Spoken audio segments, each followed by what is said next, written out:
Bienvenidos a Filosofía, un foro que reúne a líderes empresariales, académicos e intelectuales para afrontar juntos el futuro de las humanidades y la tecnología. Son diálogos impulsados por Deloitte y la Fundación Telefónica para explorar cómo las humanidades y la tecnología van a ayudarnos a afrontar mejor estos retos de futuro.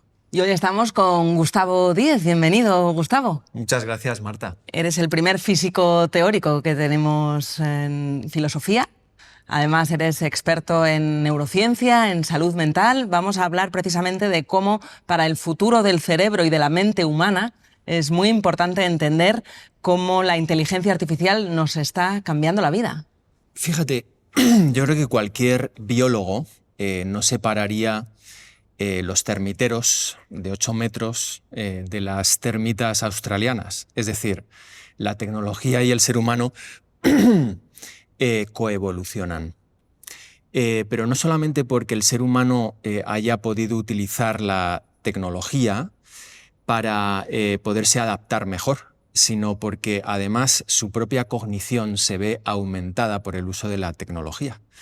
Incluso nuestros cerebros son como son, nuestro cráneo tiene una forma globular porque tenemos verdaderamente redes capaces de generar atención, redes frontoparietales, que nos permitirían usar la tecnología. Es decir, que muy probablemente incluso la forma de nuestro cerebro ha tenido que ver con el uso intensivo de la tecnología en el pasado. La cuestión ahora es de qué manera la tecnología y la velocidad con la que está cambiando puede cambiarnos también como seres humanos, o si podremos de alguna manera adaptarnos a un cambio tan veloz.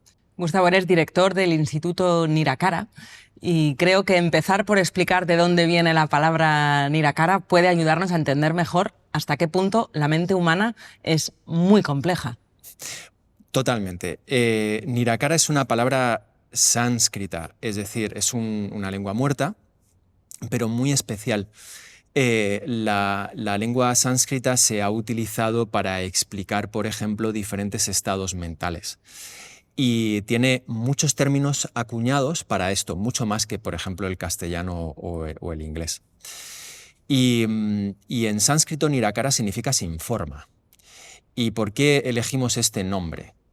Porque hay algo muy misterioso en la mente humana y en la propia neurociencia.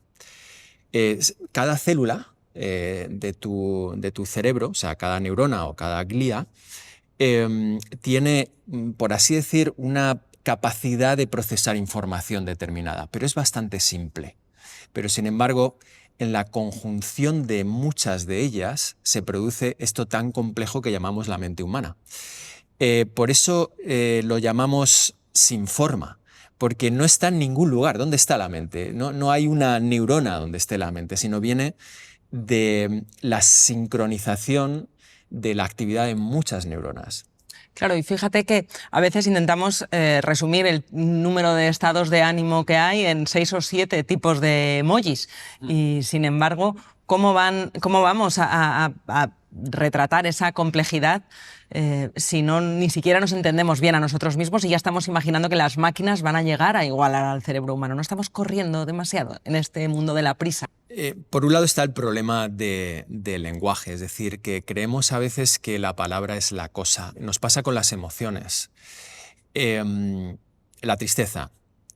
Y durante muchos años hemos buscado sitios en el cerebro donde esté la tristeza, llegando a la conclusión en los últimos años, últimas décadas, de que en realidad cada estado mental es único en sí mismo. Tiene como pequeños ladrillitos infinitésimos que componen cada vez un estado que es propio. No existiría la tristeza de ninguna manera, ¿no? Con respecto de las máquinas, por ahora tenemos cosas que imitan al ser humano, pero no son el ser humano. Hay una tendencia que creo que puede ser peligrosa a asimilar que lo que hace una máquina, una inteligencia artificial, aunque nos hable, aunque tenga respiración, aunque nos conmueva, tenga una conciencia, una intención por detrás. El ser humano es mucho más complejo que una máquina a muchos niveles. Si quieres podemos entrar ahí, ¿no? Y luego está el problema de la prisa, que es otro problema humano demasiado actual. Vamos con el problema de la prisa y del estrés, porque yo sé que eso es algo que os llega al instituto, mucha gente preocupada por ello. En la vida conectada, en esta vida llena de pantallas que tenemos, con cada vez más notificaciones, más grupos de WhatsApp y más emails a deshora, ¿estamos cada vez viviendo peor la prisa? ¿Que estamos más estresados? ¿Qué relación hay entre el estrés y la tecnología, la revolución tecnológica que estamos viviendo? La prisa tiene por detrás algo importante a entender y es una sensación de amenaza. Cuando alguien tiene prisa es porque hay algo que resulta amenazante del futuro, ¿no? Y ante la amenaza todos los sistemas vivos, desde una bacteria hasta un ser humano, generan una respuesta de estrés, que es una respuesta para adaptarse a eso. Y estamos perfectamente capacitados para adaptarnos a las amenazas. El problema de la actualidad no es que haya amenazas, el problema es que hay amenazas continuamente. Es decir, que la hiperconexión nos lleva a estar constantemente sintiendo una amenaza por detrás, aunque sea de bajo grado. ¿Y qué sabemos? Pues que este tipo de estrés continuado puede llevar a una consecuencia difícil para la salud. Te voy a poner un ejemplo que se utiliza en investigación con animales.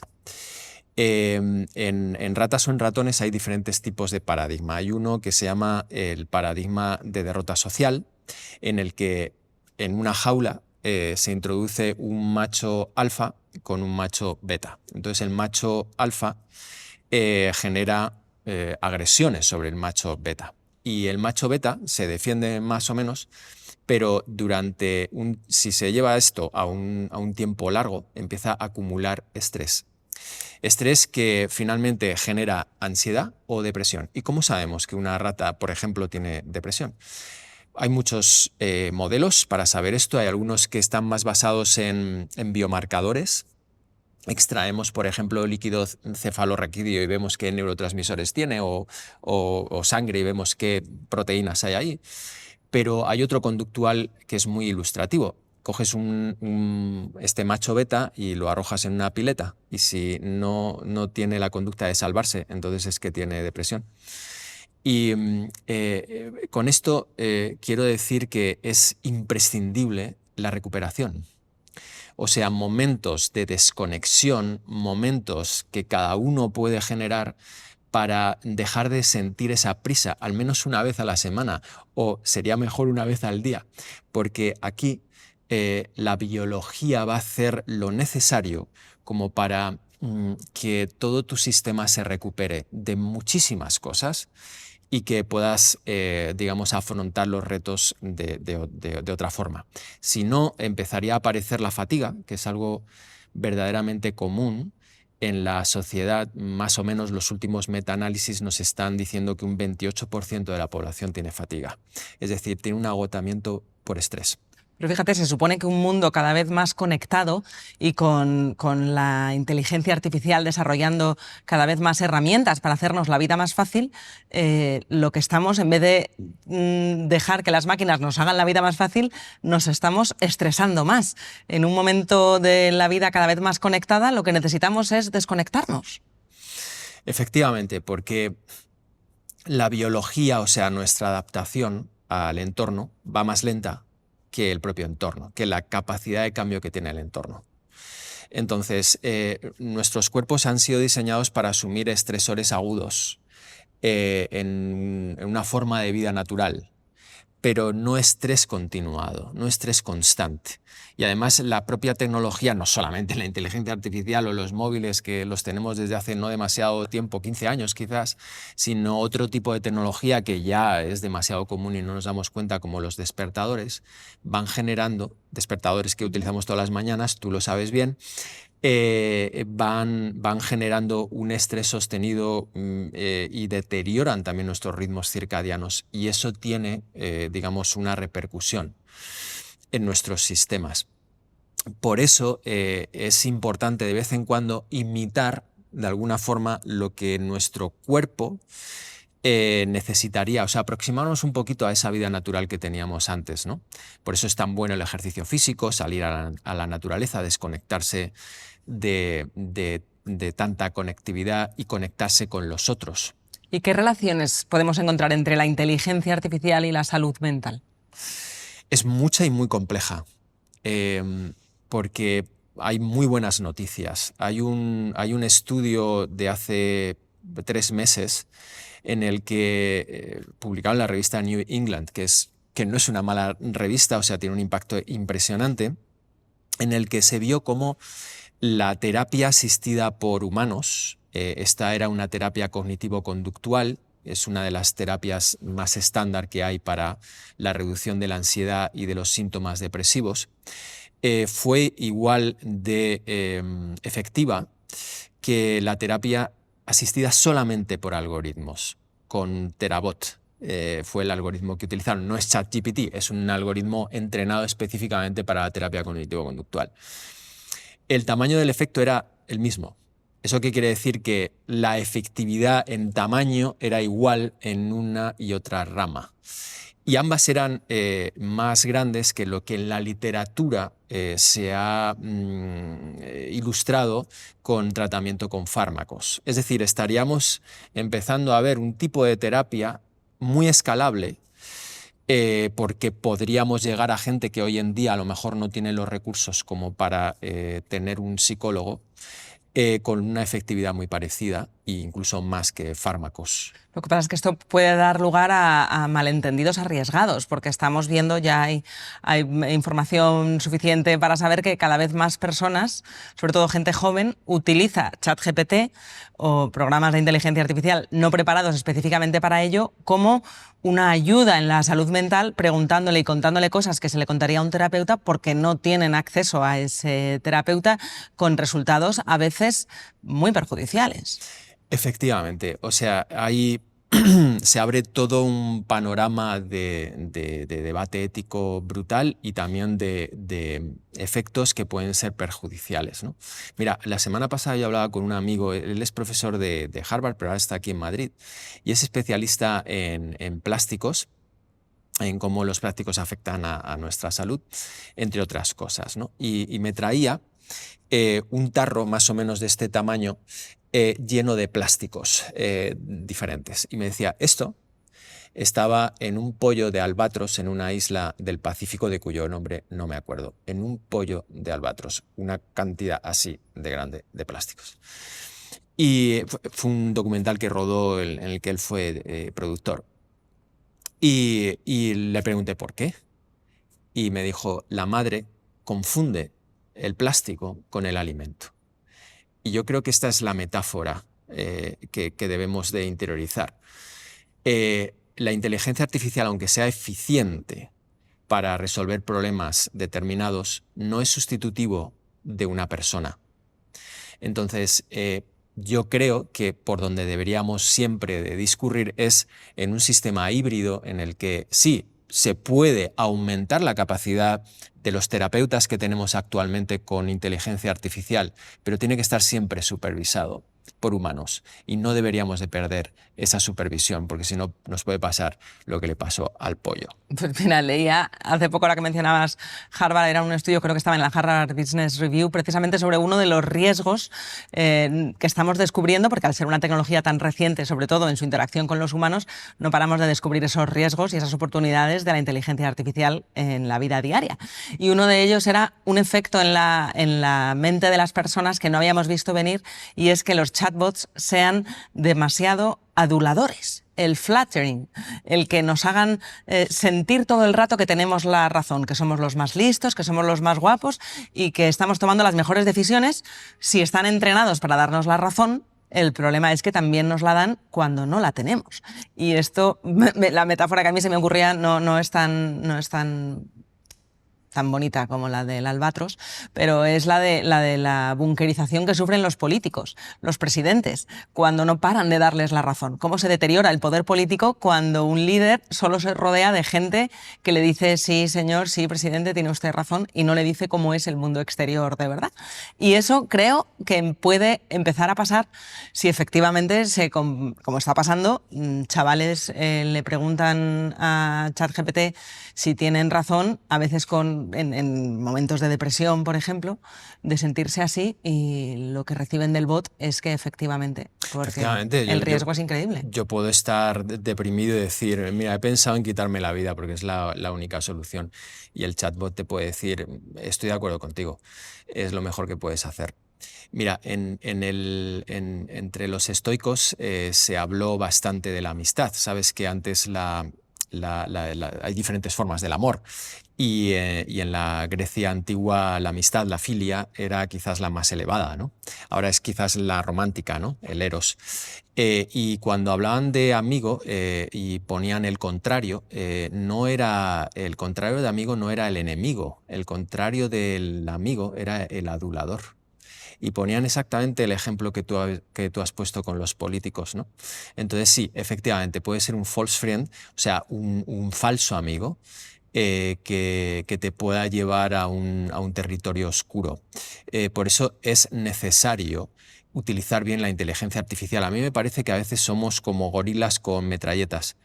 O sea, me planteo si tenemos la capacidad de utilizar estas pedazos de armas que hemos fabricado. Claro, porque no sabemos hasta dónde va a llevar la inteligencia artificial, pero tenemos muchos miles de años de experiencia en el comportamiento humano, incluso en la estupidez humana. Estamos muy obsesionados en cuáles van a ser los límites de las máquinas, pero todavía no dedicamos el suficiente tiempo a explorar cuál es el límite de la mente humana. Tú eres un experto en mindfulness y supongo que tenéis larga experiencia en cómo la mente humana también se puede desarrollar mucho más. Efectivamente, además creo que es crítico ahora, más que nunca,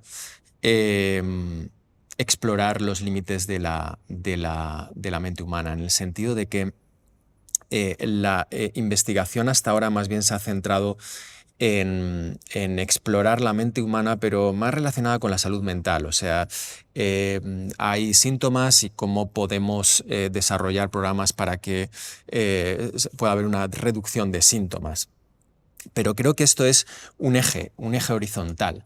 Sería algo así como, si lo comparamos con un barco, sería la capacidad que tiene ese barco, y ya que hemos hablado de Grecia, pues un barco mítico como el de Odiseo con su tripulación, en afrontar los desafíos que vienen. No sé, pues el monstruo de Escila o las sirenas, o en otro momento la ira de Poseidón, ¿no?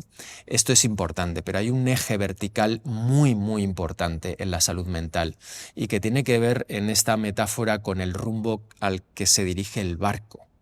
Necesitamos propósito para tener una salud mental adecuada, necesitamos sentido, necesitamos valores, porque si no se fragmenta. Y en un mundo con prisa a veces perdemos esta dimensión de la salud mental, porque vamos haciendo cosas como si hubieran arrojado Coca-Cola en un hormiguero, ¿no? Y las hormigas salen por ahí despavoridas, ¿no? Sin saber muy bien el rumbo al que vamos. Y por eso creo que gran parte del debate debería de estar en ¿qué es lo que verdaderamente nos diferencia de la inteligencia artificial?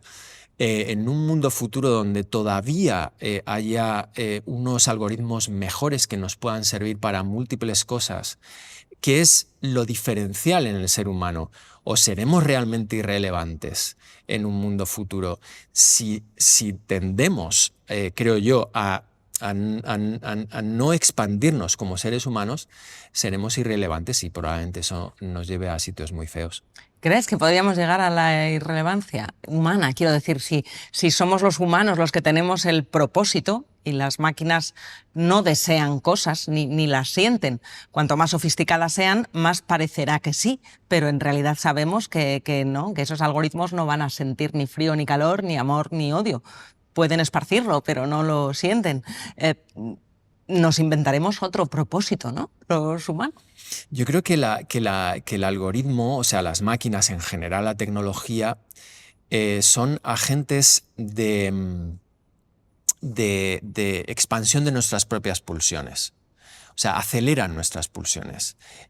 Nos dan más eficiencia cuando queremos impulsar cualquier tipo de acción en el mundo, ¿no? Entonces, en este sentido, el peligro está en las intenciones que haya en esos algoritmos puestas por humanos, efectivamente no por máquinas. Y la capacidad que tengan, por ejemplo, de regular el comportamiento, ¿no? de masas sociales o lo que fuera. Por eso, efectivamente, es imprescindible generar en el microcosmos de cada día un manejo adecuado de las herramientas que tenemos. Puede ser que tú utilices ChatGPT para hacer un texto, entonces estaría cubriendo una parte que tú tienes, o puede ser que utilices ChatGPT para preguntarle en un borrador que tienes, haciéndole ser el mayor crítico, qué puntos a lo mejor aparecen abstractos o qué puntos son criticables de esas ideas que tú has arrojado. Lo uno te lleva a una expansión de ti misma y lo otro te lleva básicamente a una sustitución de ti misma. Y creo que en ese ejemplo se entiende perfectamente hacia dónde podemos tender como sociedad. Pero creo que empieza por la habilidad que cada uno tiene de utilizarla de una manera o de otra. Totalmente, porque el debate parece que lo tenemos planteado solo como cómo de listas, entre comillas, van a llegar a ser las máquinas, ¿no? ¿Cuánto podemos nosotros aprender de la convivencia con ellas? ¿Cómo tenemos que cambiar? No sé, el futuro de la cognición humana, el futuro del cerebro humano, cuando lo paramos a relacionar con la inteligencia artificial, a menudo se plantea como si nos vamos a implantar un chip que nos haga más listos. Pero ya podemos tener otras maneras más filosóficas o más humanas, ¿no? de expandir esas capacidades cerebrales. Efectivamente, de hecho, gran parte de nuestra investigación está relacionada con eso, con cómo podemos expandir habilidades como la atención, o como la memoria, o como la empatía, o como el propósito. Y hay contextos donde eso se puede expandir a tal punto de que medimos un antes y un después, vemos que longitudinalmente también hay cambios cerebrales asociados a esos cambios conductuales y tal, ¿no? Entonces sí, la inteligencia artificial nos puede también acelerar ese cambio, es decir, nos puede servir para estudiar mejor, más profundamente, pero también nos puede servir para lo contrario.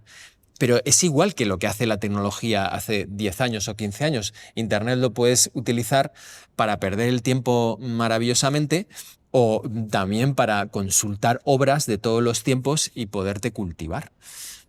Hay algo que los humanos vamos a seguir siendo mejores que las máquinas, seguro, me atrevo a hacer pronóstico con lo difícil que es eso en un momento que cambia tan deprisa, que es en hacernos preguntas. Porque las dudas, la duda sí que es meramente humana, sí que es una cuestión filosófica. A lo mejor conseguimos desarrollar algoritmos que nos ayuden a responder esas preguntas mejor, pero el problema lo vamos a tener los humanos. El problema está en ¿cuántas personas actualmente tienen la capacidad de parar y hacerse preguntas? Hace unos años colaboré con una empresa cervecera y ellos tenían problemas de estrés, de salud mental y el grupo estaba constituido por managers. Y ante esos problemas les hice hacer un ejercicio que es muy simple y muy barato. Bolígrafo y papel. Yo les hacía preguntas, como si ellos fueran ChatGPT. O sea, les hacía preguntas acerca de su situación actual. Marta, ¿cuáles son los desafíos que estás enfrentando actualmente? Y la consigna era no parar de escribir. Sigue escribiendo, aunque sean cosas absurdas. Cada minuto y medio, 2 minutos, les iba cambiando de pregunta y así durante 30 minutos escribiendo. 30 minutos, pues no sé, es un poco más de la mitad de un episodio estándar de Netflix, ¿no? Y después de esa reflexión fue impactante el recibir el feedback de los alumnos, en el que ellos proponían que les parecía mentira que ante problemas que habían tenido durante años no se habían parado a resolverlos por ellos mismos y que siempre parecía que la resolución tenía que venir de fuera, ¿no? Creo que esta capacidad de parar y reflexionar no abunda y que en las empresas yo estoy muy acostumbrado a ver que gran parte de la problemática es que nos hemos acostumbrado a operar de manera inercial. O sea, no es solamente la velocidad lo que nos pasa en esta sociedad, es la inercia. Es hacer las cosas siempre igual, como si fuéramos máquinas. En realidad, fíjate, venimos aquí a hablar de máquinas y yo te estoy diciendo que los seres humanos nos estamos aproximando en nuestra manera de hacer las cosas a las máquinas y en eso no vamos a poder ganarlas. Entonces es clave el saber qué es lo humano. Y yo me atrevería a decir que las máquinas operan maravillosamente con patrones y patrones antiguos que les hemos dado, con el que se alimentan para resolver los problemas. Y los humanos, lo perfectamente humano, lo que creo que nos diferencia de las máquinas, es nuestra capacidad para romper esos patrones.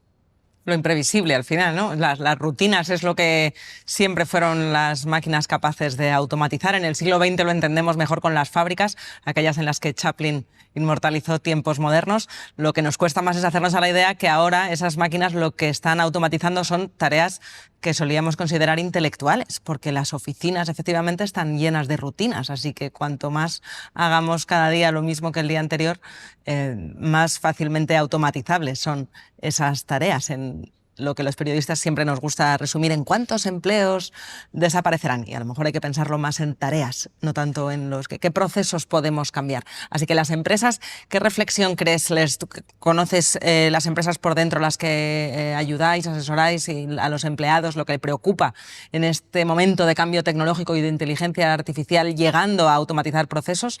¿Qué pueden hacer las empresas para la eficiencia, claro, pero sobre todo para la salud mental de los empleados?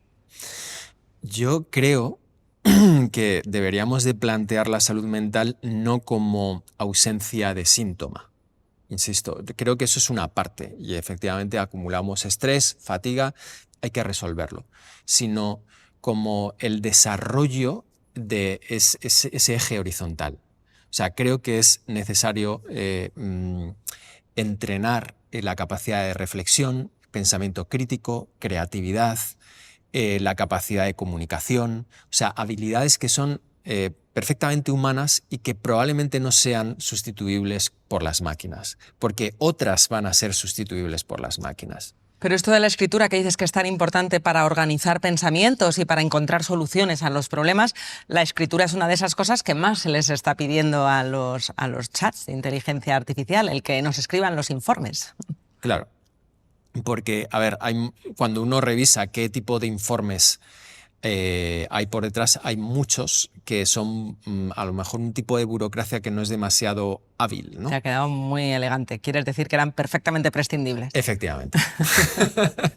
Entonces, pero lo que intento decir es que muy probablemente las empresas deberían de proyectar sus recursos en el desarrollo de cualidades que son humanas, ¿no? Lo que ahora se llama habilidades blandas. ¿Y la creatividad está en peligro a medida que la inteligencia artificial es cada vez más capaz de imitar procesos creativos humanos como escribir o dibujar o crear imágenes, crear textos, crear incluso películas?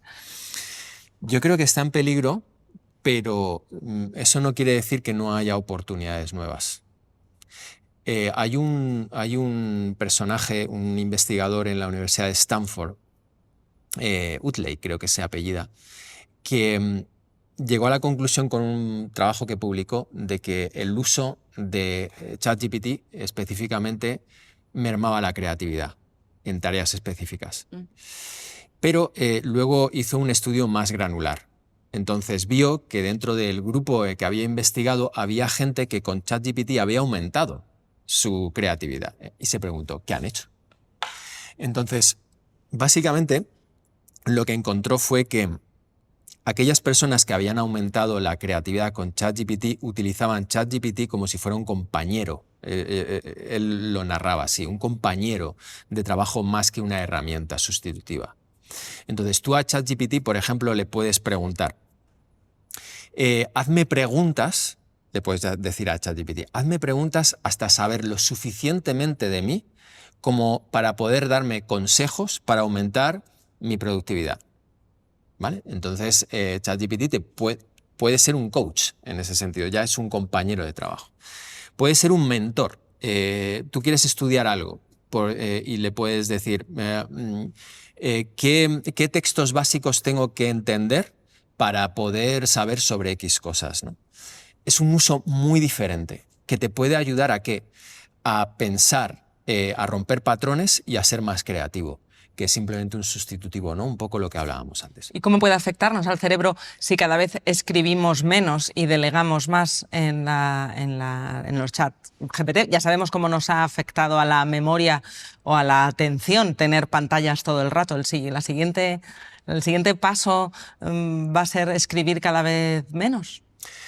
Pues mira, ya Sócrates tenía miedo de la escritura, porque decía que íbamos a relegar a algunos símbolos absurdos nuestra capacidad de memoria. Entonces este es un problema bastante antiguo, ¿no? En la delegación en algo tecnológico. La escritura es una tecnología muy poderosa. Ya era una memoria externa. Exactamente. ¿No? Eso es lo que decía él. Bueno. Y en cierta parte no le falta razón, pero luego hemos visto que la escritura puede ser muy potente para otras muchas cosas, ¿no? Entonces yo creo que si la mal utilizamos nos puede idiotizar. Si dejamos de escribir y hacemos que la máquina escriba por nosotros, efectivamente nos va a idiotizar. ¿Por qué? Porque no vamos a desempeñar como procesos cruciales para la creatividad y también para la reflexión. Y te explico uno que es muy sencillo de entender. Todo proceso creativo, ya sea para la resolución de un problema, sea este personal o profesional, o para estructurar un primer borrador para un capítulo de un libro, lo que fuera, siempre es ansiógeno, siempre genera ansiedad, angustia. Y la tecnología, ya no solamente ChatGPT, sino también Internet, nos proporciona una manera muy eficiente de dejar de sentir esa angustia, que es incómoda. Pero sin esa angustia no crecemos. Y sin ese crecimiento nos quedamos estancados y nos idiotizamos. Entonces, creo que la base de todo es empoderarnos, por así decir, en el uso de las tecnologías. Esto sería como otra dimensión que diría ya no solamente a empresas, sino a centros educativos o a familias. Creo que es imprescindible saber utilizar un arma, porque si no te puedes hacer mucho daño. Claro. ¿Y la memoria está viéndose afectada? ¿Perdemos memoria? ¿Es importante trabajar la memoria? Decías que había manera de mejorarla y no con Neuralink, ¿no? Esto ya te lo digo a título personal porque yo, por favor, la memoria es una cosa que noto día a día, que la vamos perdiendo. Efectivamente. Hay como muchas dimensiones de la memoria. Hay una dimensión que tiene que ver con la atención. Y efectivamente hay estudios que podrían estar mostrando que estamos debilitándonos en la atención, ¿no? En el estudio clásico muy famoso de Gloria Mark, que habla de que en solo 15 años hemos descendido nuestra attentional span, es decir, la capacidad que tenemos de estar concentrados en una cosa sin distracción, de 2 minutos y medio a 47 segundos. Y eso tiene una repercusión directa en la memoria. ¿Por qué? Porque nada más puedes recordar aquello en lo que has estado atenta y te ha generado un estímulo suficiente como para poder ser rememorado después. También el que afecte al sueño es algo fundamental. Tú ten en cuenta que en el sueño, en las diferentes fases del sueño, se van produciendo diferentes procesos con la memoria. En el sueño profundo, memorias de corto plazo pasan, aquellas que se salvan, porque el cerebro entiende que son adaptativas para ti, pasan a formar parte de una red accesible en el futuro, ¿no? A largo plazo. Pero también en el sueño REM procesamos memorias emocionales. Es como un gran terapeuta el sueño REM. Si nosotros acortamos el sueño, muy probablemente la memoria se verá afectada. Y también hay creo yo, un uso excesivo a veces de los dispositivos externos para acordarse de cosas. Tampoco sabemos practicar técnicas de memorización, que las hay, son muy buenas, y creo que sí que deberíamos hacerlo. Yo, por ejemplo, hago de aquellos textos que leo, ya sean papers que reviso, libros que me encantan o lo que fuera, intento hacer un resumen con mis palabras de eso, ¿no? Y tengo un programita, allí utilizo la tecnología, que me hace flashcards, o sea, me hace tarjetas en el que me ponen preguntas y respuestas. Y yo cada día, más o menos, tengo 10 minutos para revisar flashcards de diferentes temas. Te haces tu propio trivial. Sí, y eso me permite seguir practicando la memoria. Creo que es necesario hacerlo si queremos desarrollarla. O sea que podríamos utilizar la inteligencia artificial como un personal trainer de memoria. Efectivamente. De hecho, es que, a ver, vamos al gimnasio, utilizamos una mancuerna para levantar y generar un aumento en nuestro bíceps braquial, lo vemos en el espejo, es perfecto, pero el cerebro está dentro del cráneo, no lo vemos en el espejo, pero cambia, y cambia probablemente más que lo que cambia el bíceps braquial. Y estas pequeñas cosas que podemos hacer todos los días tienen un impacto a largo plazo muy fuerte sobre el cerebro. Pues me has dado una idea. ¿Ah, sí? Y no es la del gimnasio. Es la de utilizar la inteligencia artificial como tu coach de memoria. Sí, lo voy a implementar. Sí, lo voy a usar. ¿Ves? Ahí ya estarías utilizando la inteligencia artificial para aumentar tu propia cognición. Y esto es a nivel individual, truquitos que cada uno podemos utilizar de andar por casa. Pero a nivel investigación general, entiendo que la inteligencia artificial está suponiendo un antes y un después muy profundo en hasta dónde podéis llegar los que os dedicáis a la investigación en la ciencia y en diferentes áreas de conocimiento. Efectivamente. Nosotros ahora tenemos diferentes compañeros de trabajo, además que las personas físicas que trabajamos en el laboratorio. Uno se llama Gemini, otro se llama ChatGPT, otro se llama Manus, otro se llama Llama, Index, etc. Y todos estos, cada uno de ellos lo utilizamos de maneras diferentes.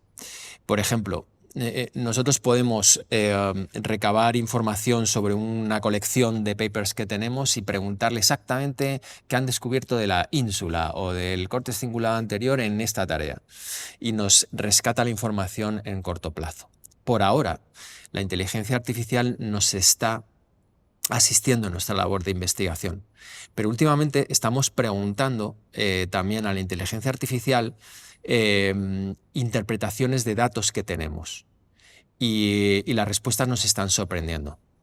¿Esto qué quiere decir? Que en un campo tan pequeño como el que nosotros estamos, la investigación va a tener un crecimiento exponencial, por lo tanto la tecnología. La pregunta es si vamos a poder manejar esto. Es decir, ¿un chimpancé puede gestionar una central nuclear? No, porque los chimpancés no la han generado. En un momento futuro, si verdaderamente la inteligencia artificial puede generar tecnologías que estén por encima de nuestras capacidades para gestionarlas, ¿a dónde nos llevará? Esto es algo que está sobre la mesa, es un poco ciencia ficción, pero puede ser. Nosotros en el laboratorio estamos viendo cómo las respuestas que nos están dando la inteligencia artificial está a un nivel igual o incluso superior que cualquiera de nosotros hay. Y eso es hoy en día. Pero ya hemos los humanos generado tecnologías que estaban por encima de nuestras capacidades de destrucción. Por ejemplo, estoy pensando en las armas nucleares, la más terrible de las creaciones del siglo XX, para la que establecimos normas. Lo que nos faltan son las normas ¿no? Para poder manejar esta creación, no lo olvidemos, que es una creación humana. El desarrollo nuclear fue debido a la acción de humanos que pensaron en cómo un descubrimiento que hizo Einstein podría ser utilizado tecnológicamente y hipotéticamente en una bomba nuclear. Y efectivamente dio lugar a un equilibrio muy tenso, de tensiones, que ha generado uno de los mayores tiempos de paz en este planeta, ¿no? Y a lo mejor pasa lo mismo con la tecnología, pero mi inquietud viene al entender que, si bien hoy en día creo que los algoritmos no están capacitados para hacer descubrimientos de científicos, porque no tienen esa creatividad, esa capacidad de romper patrones, sí que pueden acelerar el proceso de muchos laboratorios que puedan generar finalmente tecnología. Mi inquietud viene de que a lo mejor en un futuro sí que podamos lograr que haya un salto cualitativo en algoritmos y que ellos mismos puedan generarse a sí mismos cada vez de una manera más potente. Es decir, que el programador ya no sea un programador en Silicon Valley, sino sea el propio algoritmo que se programa a sí mismo. Y de esta misma forma también sean los propios algoritmos los que comiencen a hacer descubrimientos matemáticos, descubrimientos en física, descubrimientos en biología. Y de ahí me viene la gran pregunta: ¿estamos capacitados para poder gobernar, dadas nuestras pulsiones humanas, esa nueva tecnología que no va a estar impulsada por nuestros cerebros? Hombre, Gustavo, empezabas advirtiéndonos de la importancia que es, lo importante que es gestionar el estrés, y con este panorama de futuro yo creo que en vez de controlarlo se nos acrecienta. ¿Podemos ser optimistas para el futuro? ¿Podemos gestionar los humanos esto que estamos creando sin causarnos demasiado estrés?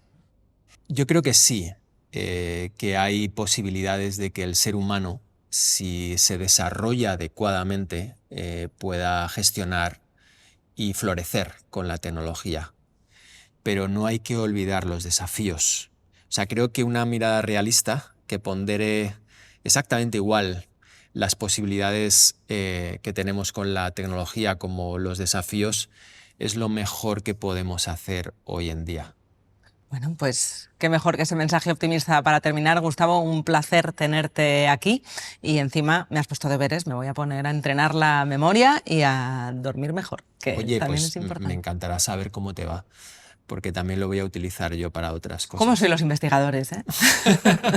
Muchas gracias. Gracias, Marta, ha sido un placer. Un placer tenerte en Filosofía.